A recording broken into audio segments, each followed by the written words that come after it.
বিসমিল্লাহির রহমানির রহিম। আসসালামু আলাইকুম। আশা করি সকলে ভালো আছেন। আজকে আমরা বাংলা সাহিত্যের পর্ব 6 শুরু করতে যাচ্ছি। আশা করি আপনারা বাকি পর্বগুলো দেখে ফেলেছেন এর মধ্যে। যদি কোনো সমস্যা থাকে বা কোনো কিছু আরো জানার থাকে আমাকে অবশ্যই কমেন্ট বক্সে জানাবেন। আজকে আমরা পর্ব 6 শুরু করব।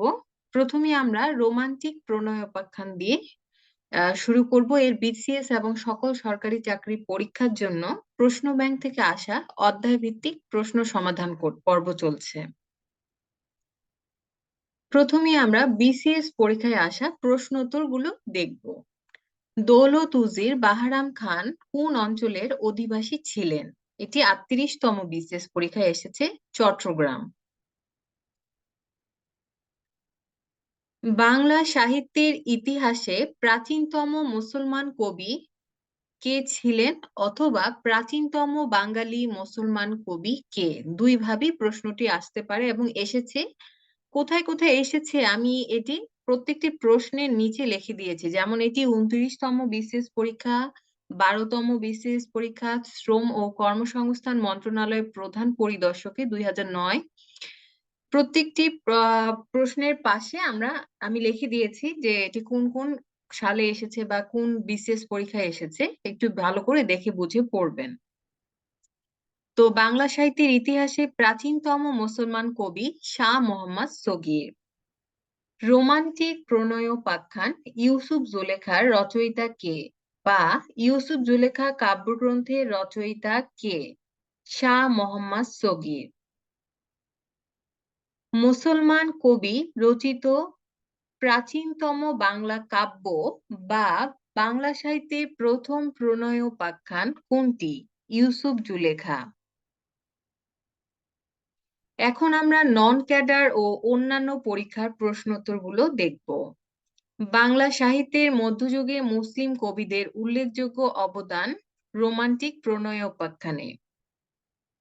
মধ্যযুগে অনুবাদ সাহিত্য রচনায় কোন মুসলিম শাসকের গুরুত্বপূর্ণ ভূমিকা রয়েছে? আলাউদ্দিন হোসেন শাহ।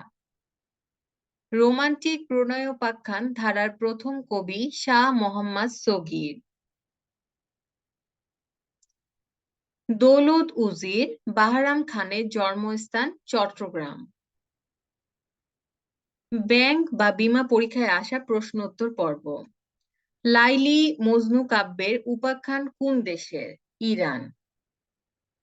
এখন আমরা আরাকান রাজসভায় বাংলা সাহিত্য টপিক থেকে বিসিএস পরীক্ষায় আসা এবং অন্যান্য পরীক্ষায় আসা প্রশ্নোত্তরগুলো সমাধান করব। চন্দ্রাবতী কি?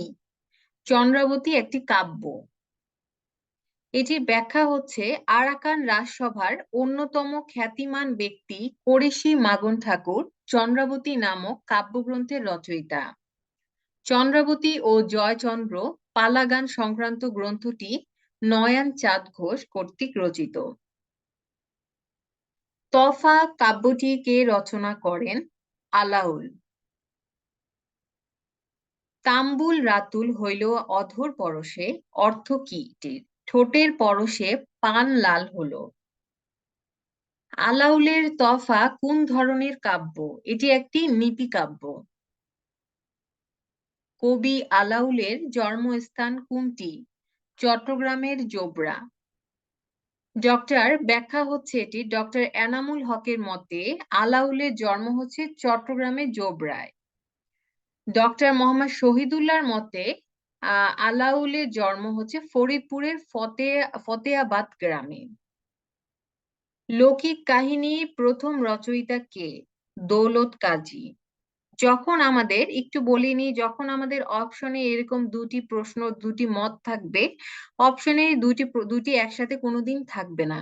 যদি থাকে তো আপনারা একটা উত্তর করলেই হবে। যে আমরা এখানে অপশনে দেখতে পাচ্ছি যে এখানে কিন্তু ফরিদপুর ফতেহাবাদ নেই। তো যখন যে অপশনটি থাকবে আমরা সেই অপশনটি সঠিক উত্তর দাগাবো। এখন আমরা নন ক্যাডার ও অন্যান্য পরীক্ষার প্রশ্নোত্তর গুলো দেখব। পদ্মাবতী কাব্যের রচয়িতা কে? কবি আলাউল। আলাউল কোন রাজসভার কবি ছিলেন? রোসাঙ্গ। ভারতচন্দ্র রায় গুণাকর কোন রাজার সভাকবি ছিলেন? রাজা কৃষ্ণচন্দ্রের। সতী ময়না লৌরচন্দ্রানী কাব্যটির রচয়িতা দৌলত কাজী। কবি আলাউলের প্রথম রচনা পদ্মাবতী।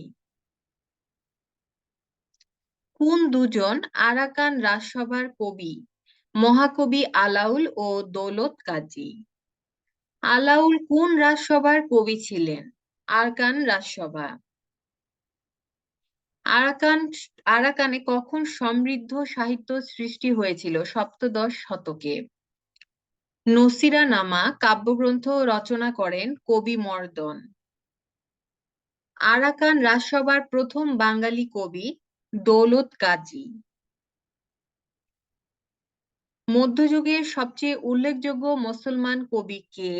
অথবা এই প্রশ্নটি দুর্নীতি দমন ব্যুরো পরিদর্শকে এসেছে যে আরাকান রাজসভার কবিদের মধ্যে শ্রেষ্ঠ হলেন কবি আলাউল। ব্যাংক পরীক্ষায় আসা প্রশ্ন উত্তর। আলাউলের রচনা নয় কোনটি? ইউসুফ জুলেখা। মহাকবি আলাউল কোন যুগের কবি? মধ্যযুগের। বিশ্ববিদ্যালয়ে ভর্তি পরীক্ষায় আসা প্রশ্ন উত্তর। মহাকবি আলাউল রচিত কাব্য পদ্মাবতী। কবি আলাউলের সময়কাল সপ্তদশ শতক। এখন আমরা মরসিয়া সাহিত্য সম্পর্কে জানবো এবং এটি প্রত্যেকটি পরীক্ষায় আসা প্রশ্ন উত্তরগুলো দেখব। নন ক্যাডার ও অন্যান্য পরীক্ষায় আসা প্রশ্ন উত্তর। মরসিয়া শব্দের উৎস ভাষা কোনটি? অথবা মরসিয়া শব্দের উৎপত্তি কোন ভাষা থেকে? আরবি ভাষা থেকে। দৌলত উজির বাহরাম খানের জন্মস্থান চট্টগ্রামে। আমরা একটু লক্ষ্য করলে দেখতে পাবো যে এই প্রশ্নটি অনেকবার এসেছে। জঙ্গনামা কাব্যের বিষয় কি? যুদ্ধ বিগ্রহ। যুদ্ধ বিগ্রহ। মরসিয়া শব্দের অর্থ কি? শোক বা আহাজারি। কোনটি শোকগীতি বা বিলাপ সঙ্গীত? মরসিয়া। ব্যাংক পরীক্ষায় আসা প্রশ্ন উত্তর। তরজা হলো কবিগান জাতীয় লোকসঙ্গীত। আজকের পর্ব এতটুকুই।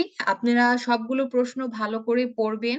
বিস্তারিত আর কিছু জানার প্রয়োজন হলে আমাকে অবশ্যই কমেন্ট বক্সে জানাবেন। ভিডিওটি দেখার জন্য অসংখ্য ধন্যবাদ। সাবস্ক্রাইব এবং লাইক করে পাশে থাকবেন। আসসালামু আলাইকুম।